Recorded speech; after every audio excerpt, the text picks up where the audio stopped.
Praise the lord. దేవుని నామానికి స్తోత్రములు. దేవుని బిడ్డారా, మరి సబ్స్క్రైబ్ చేయనటువంటి వారు సబ్స్క్రైబ్ చేయండి, లైక్ కొట్టండి, అనేకులకు ఈ యొక్క వాక్యాలను ఫార్వర్డ్ చేయండి. వాక్యం చదువుకుందామా? సామెతలు 11వ అధ్యాయము 28వ వచనం. సామెతలు 11:28.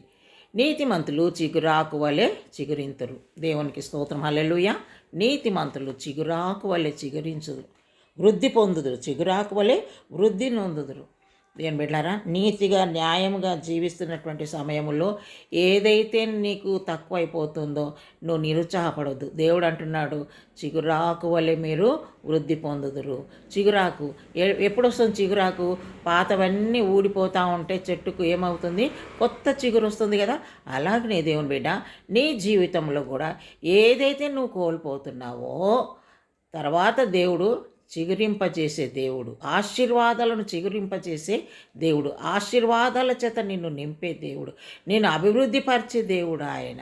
ఆరోగ్య విషయంలోనేమి, మరి ఆర్థిక విషయంలోనేమి, మానసికంగా దేవుడు దేవుని సన్నిధిలో నువ్వు ప్రార్థన చెయ్యి. తప్పకుండా దేవుడు నిన్ను వృద్ధిపరిచే దేవుడు, అభివృద్ధి కలగజేసే దేవుడు. ఎప్పుడు కూడా ఎక్కడేసిన గొంగలి అక్కడే అన్నట్టుగా చేసేవాడు ఆయన కాదు. తప్పకుండా నిన్ను డెవలప్ చేసే దేవుడు, ఆశీర్వాదాల చేత నిన్ను నింపే దేవుడు. ఎప్పుడు?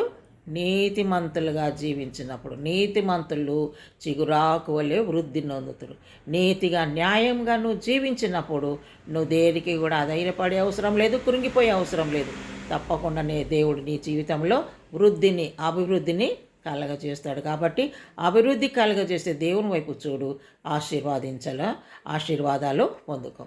దేవుడి కొద్ది మాటలు మన ఆత్మ మేలుకై దీవించను గాక. ప్రభా, నీకు వందనాలు నాయన. నీతిమంతులు చిగురాకు వల్లే చిగురిస్తారంటున్నావు కనుక నాయన, అటువంటి కృపలో నీ బిడ్డలను భద్రపరచుకొని నడిపించమని యేసు నామములో ప్రార్థిస్తున్నాము తండ్రి. Amen. Praise the Lord. God bless you.